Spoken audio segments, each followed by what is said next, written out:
Welcome back to another episode of Back to the Basics. Today, got pounded with snow. So I feel a little disheveled. Hopefully it doesn't come across on camera. I'm still pretty as ever. So in the kitchen, back doing some stuff. So because we've got kind of crappy weather, we literally have 12 inches of snow out in our yard. Just ridiculous. Anyway, so we're actually doing shepherd's pie.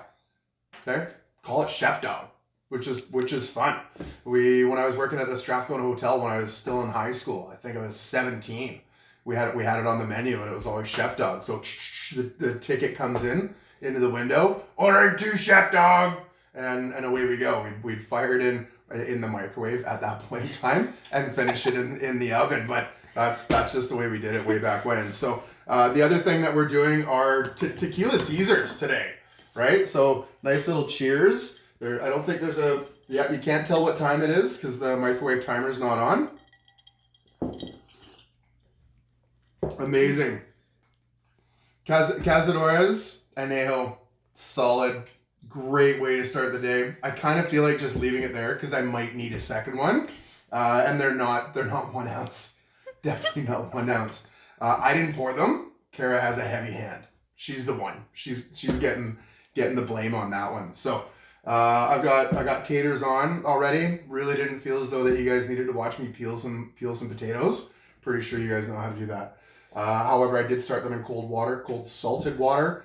I don't really remember all the science behind starting potatoes in cold water. Maybe I should look that up next time I do a show and then I've got all the answers.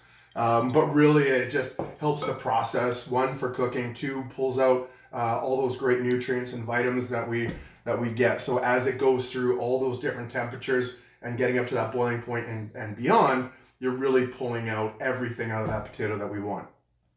We also have our pan on to do the main part of the show. So typically you're going to be using ground beef. We use a lot of ground bird.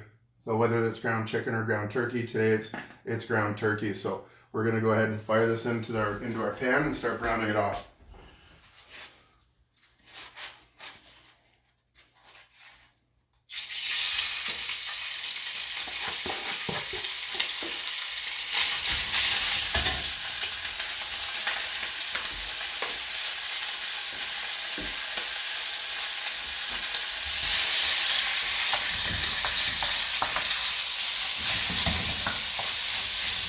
So we're just going to work this in the pan nicely. It's sticking a little bit, not terribly worried about it. Nice hot pan. So a couple of the ingredients that we're going to be throwing in here. As this browns up, we got a lovely yellow onion.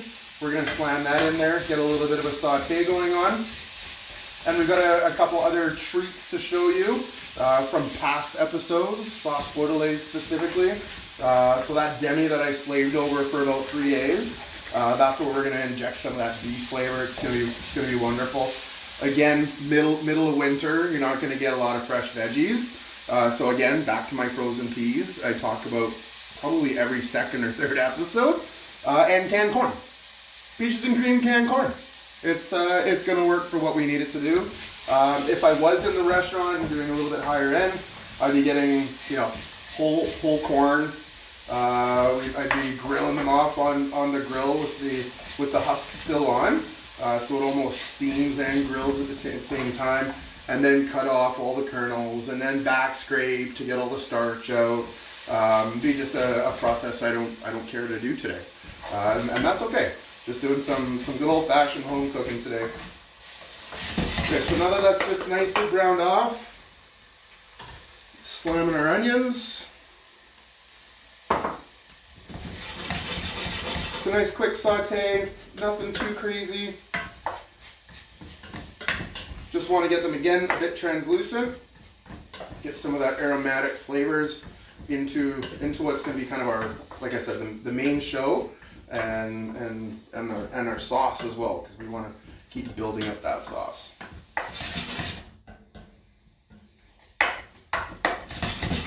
I'll just keep that nice and easy. Perfect. So next, I've got some dried ingredients, just some dried herbs. So I've got, which is my standard blend. rosemary, a little bit of oregano, a bit of basil, and thyme. I do prefer working with fresh herbs. I just don't want to pay for it right now. And when we're doing things such as like a stew, it's just easier to use dried herbs. There's nothing wrong with it. It works really well. So don't be shy. Throw it in. Okay, because that's just going to keep perfuming all the way through. Come together nicely. So our demi, glace de Vion, glace de veau. Pick one. Doesn't make any sense. Doesn't make any difference. But our demi glaze, again, 3-day process. It's like liquid gold. So let's use some of that in here. And scrape the bowl for sure. I might lick the bowl afterwards, but I'm not going to show you that. Okay, let that go in here. Don't be worried about using bouillon cubes. Don't be afraid to use some chicken stock. Not a big deal. Again, we're cooking at home.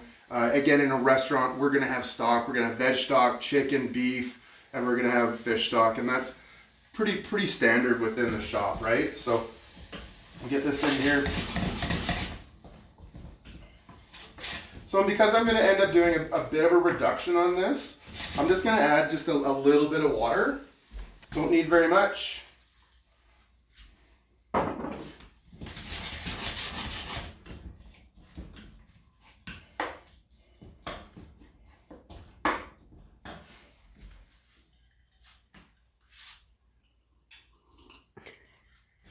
Nothing wrong with a tequila pause. Not gonna lie. And you just saw the time, it's actually 2:53, and we're drinking like double, triple tequila Caesars. I say that plural, it's probably only gonna be one, but I'm not gonna tell you if it is more than one, so you can use your imagination. So let's just let this hang out. It's just gonna do its own thing for a little while, and then we'll start adding some ingredients towards the end. Okay, so it's just been a few minutes. You can start seeing that we're seeing the bottom of the pan here pretty good. We do want to hold on really to the last bit of that liquid. So in our corn goes, in our peas. It's going to help bump it up a little bit. Let's get some salt and pepper in here, get it seasoning, get it tasting oh so nice.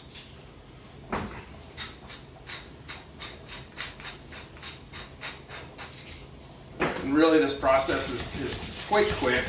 The longest part of this whole thing is going to be the mashed potatoes, right?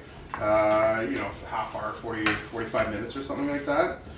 The meat, just away we go. Get it in the pan, hit it with some stock, flavoring agents, whatever you're looking for. So that's pretty much it. We don't need to cook out that veg because they're pretty well already cooked, and they're going to be going into the oven as well. So we don't need to muck with that too much. Just get a trusty little spoon, double check your seasoning. Then coming along, a little salt, a little pepper.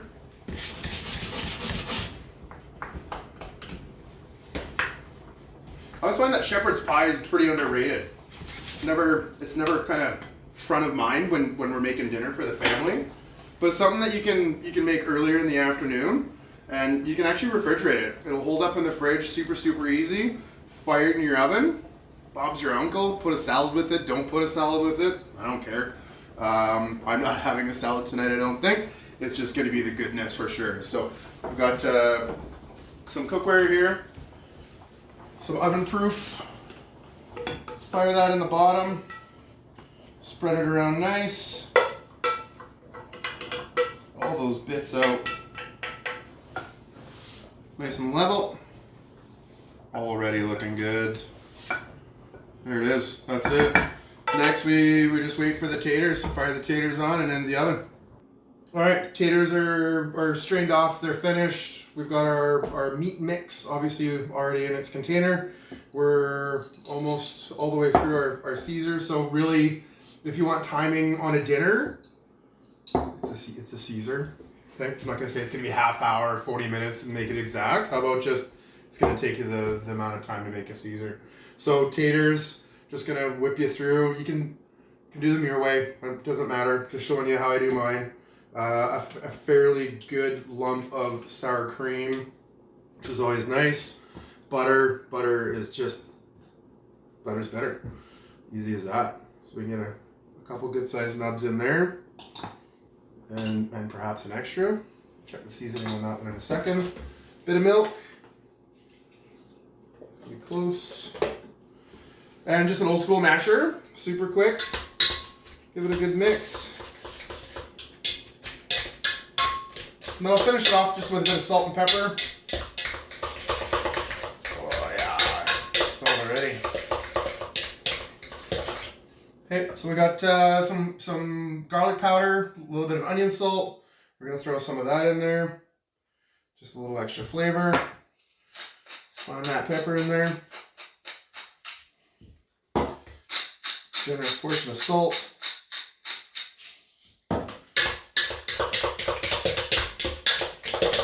I don't like a lot of lumps in my potatoes, so I generally spend a few extra minutes just giving them a really good mash. I like the soft texture. I also use Yukon Gold potatoes. Those have been kind of my go-to for the last 15, 18 years. Russets are fine. I prefer the gluten content that, not the gluten content, but the starch content that's going to be in the Yukon Gold rather than the russet.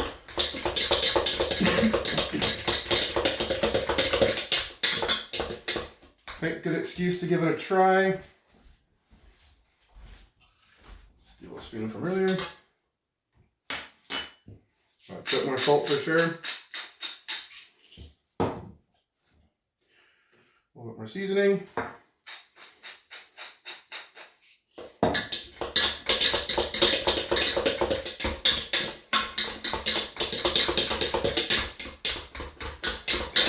Good hearty whip. Nice velvety. Okay, so next we're gonna put that right on top of our meat mix. Oh, look at those potatoes, right? Nice and creamy. Lots of flavor. Good starch content. Just fire them all on. No problem. Okay, and I just use my spatula. Get it all into the corners.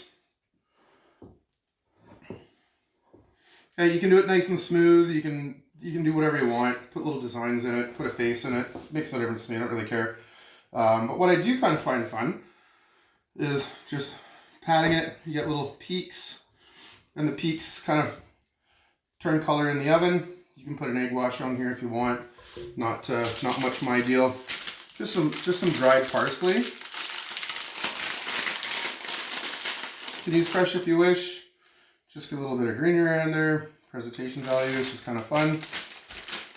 A little bit of paprika. Same thing. Just give it a little shake. Hopefully it doesn't come out too fast because I'll look a fool. And there we are. Chef Doug, shepherd's pie, dinner. So this is gonna go in the oven, 375, probably 25, 30 minutes. Really all we wanna do is just heat it back up.